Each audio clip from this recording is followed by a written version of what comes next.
Os voy a explicar ahora el funcionamiento de un turbocompresor. El turbocompresor, en este caso de un vehículo diésel, pero el funcionamiento en un gasolina es exactamente igual. El turbocompresor aprovecha la energía cinética de los gases de escape que salen por la parte de la turbina, en este caso por aquí. Los gases de escape de los cilindros, en este caso un 4 cilindros, salen por aquí a la velocidad dependiendo de las revoluciones del motor. A bajas revoluciones salen más despacio y a elevadas revoluciones mucho más rápido. A su paso por la turbina, antes de salir hacia el escape, los gases de escape intercambian movimiento, la energía cinética del gas de escape intercambia un movimiento con la turbina.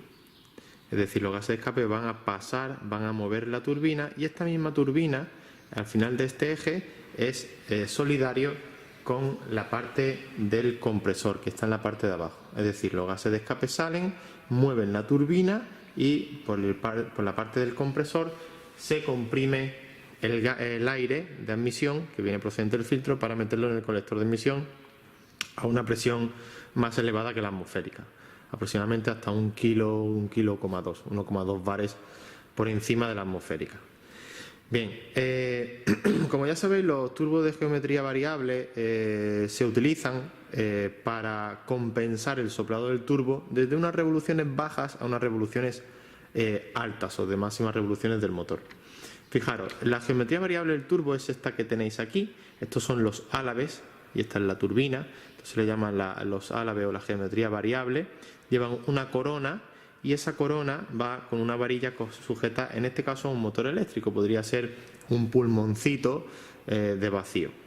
Independientemente de cómo se actúe sobre el turbo, nosotros lo que tenemos es lo siguiente.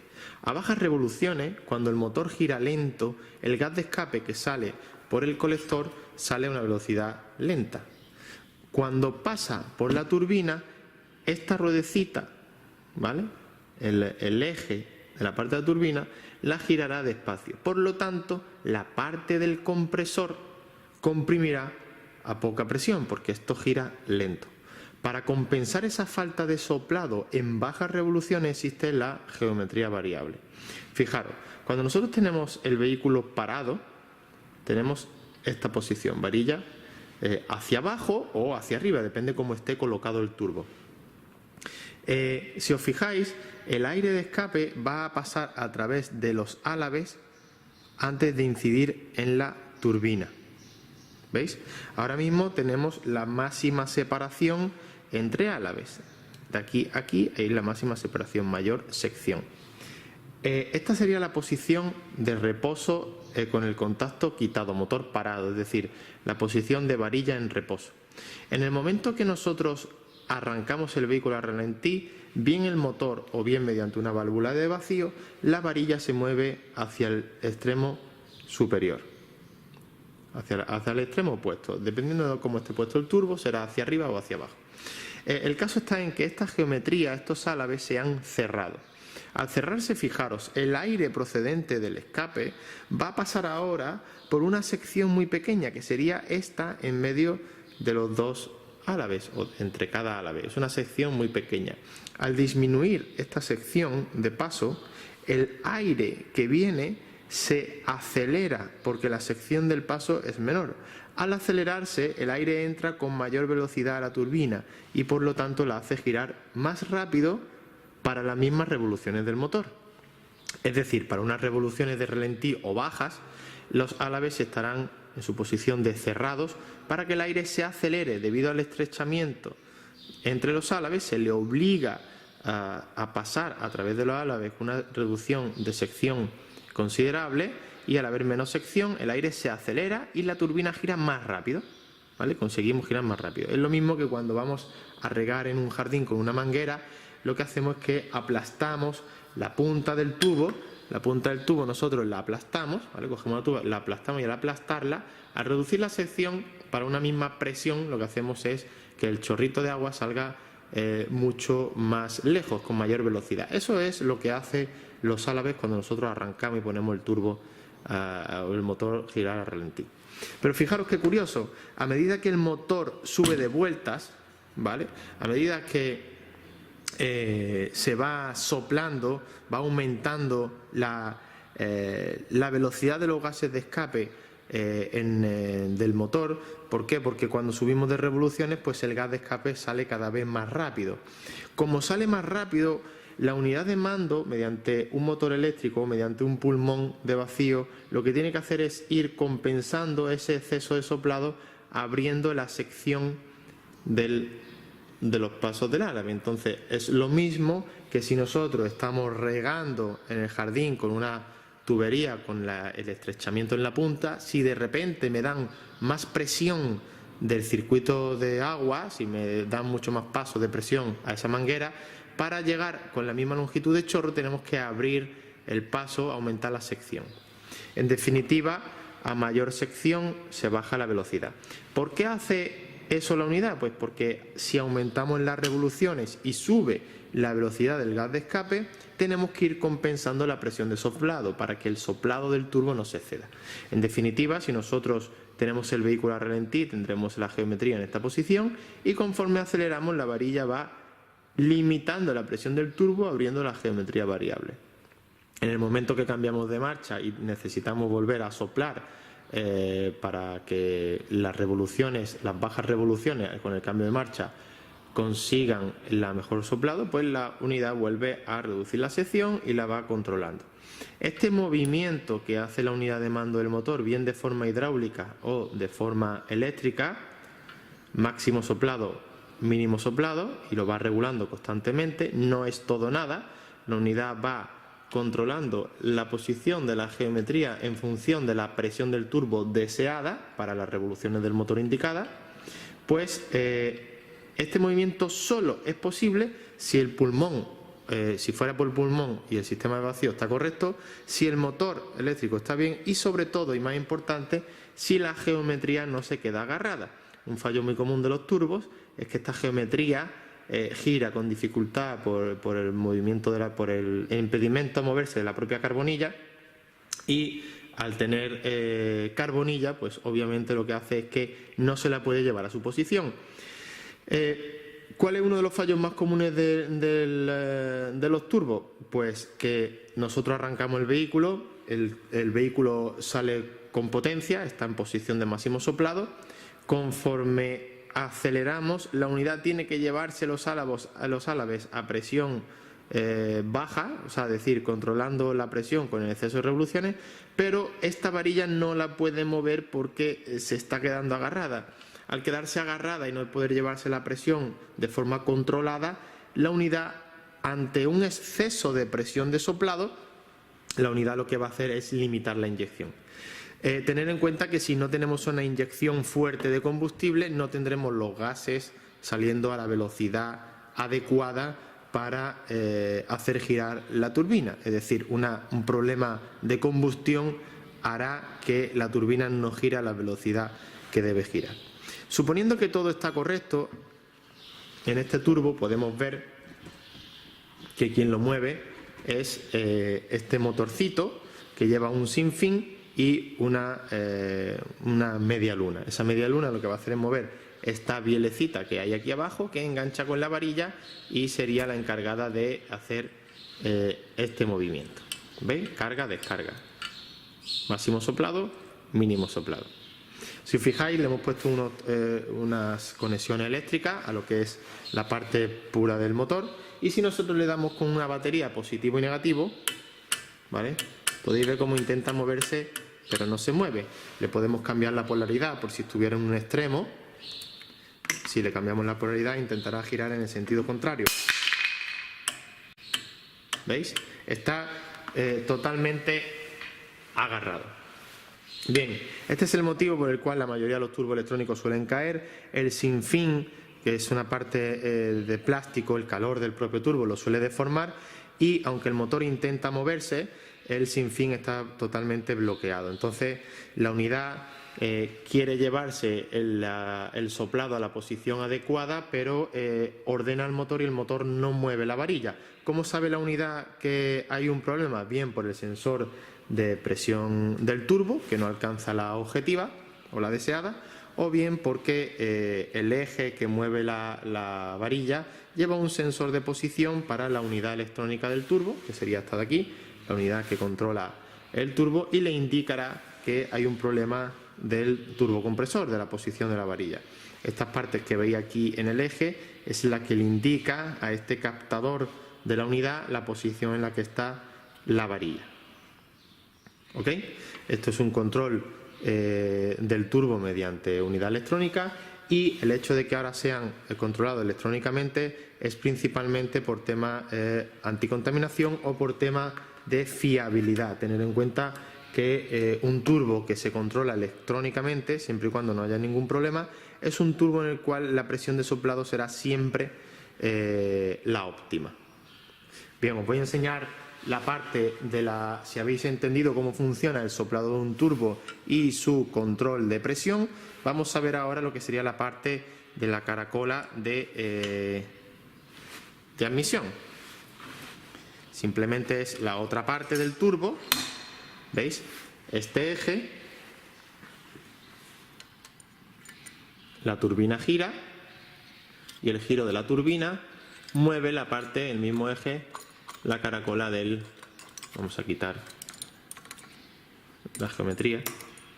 ¿Veis? La turbina gira y el mismo eje es el que coge el aire y lo envía comprimido al intercooler. ¿Ok? Bien, pues estos son los turbos de geometría variable controlados electrónicamente, y esta es la explicación de cómo funciona un turbo y por qué suelen fallar por exceso de presión o por falta, principalmente por fallo de la geometría variable. Bueno, ya hemos visto un turbo de geometría variable de forma eléctrica, pero es más común encontrar turbos de geometría variable que son neumáticos, es decir, tienen un pulmoncito de vacío y se les proporciona vacío al pulmón, la membrana tira de la varilla está debajo de esta membrana, no la podemos ver ahora mismo, ¿vale? Pero lo que sabemos es que un turbo, para que empiece a soplar bien, la geometría al arrancar tiene que cerrarse. Para cerrarse, la corona tiene que girar y para ello la varilla tiene que moverse hasta un tope. La forma eléctrica lo hace un motorcito y en este se hace por vacío. Pero para que eso ocurra, le tiene que llegar un buen vacío a la membrana del turbo.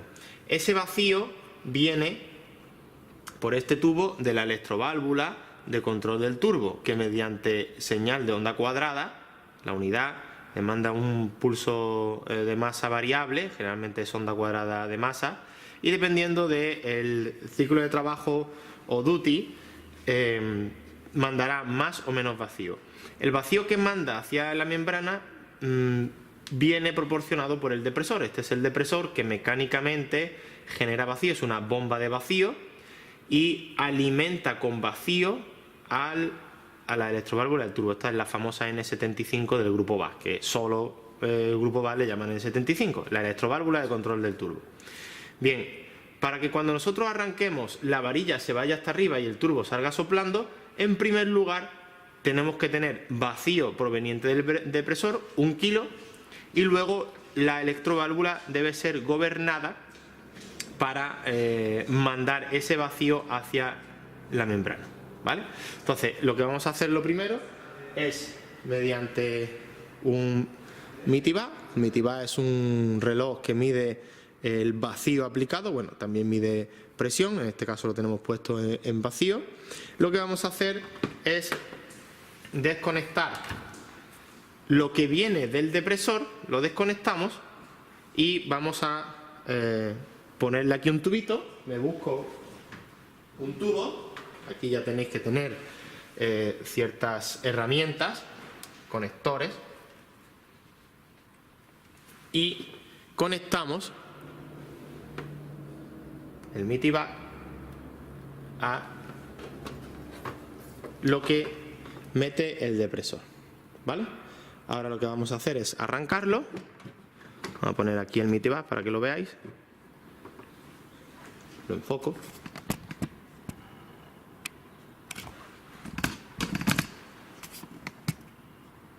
¿Vale? Acordaros que estamos viendo el vacío proveniente del depresor. Ahora mismo el turbo no se va a mover. ¿Por qué no se va a mover? Porque le he soltado el tubito, ¿vale? Entonces yo lo voy a arrancar, a ver que esto no se caiga ahí. Lo arrancamos y eso se tiene que ir a un bar de vacío.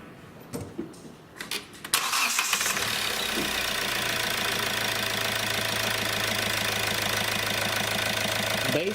Tenemos un bar de vacío, por lo tanto el depresor está en perfecto estado y alimenta, en este caso a la válvula del turbo, la alimenta con un buen vacío. Si ahora paramos el vehículo,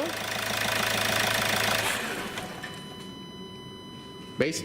Ese vacío se queda ahí, permanece, dependiendo del coche ese vacío, si lleva alguna válvula antirretorno o no, se puede perder. Pero lo importante es que este vacío que genera el depresor alimente con un valor adecuado, 1 kilo, negativo, insisto, vacío, succión a la electroválvula. Hacemos que se pierda.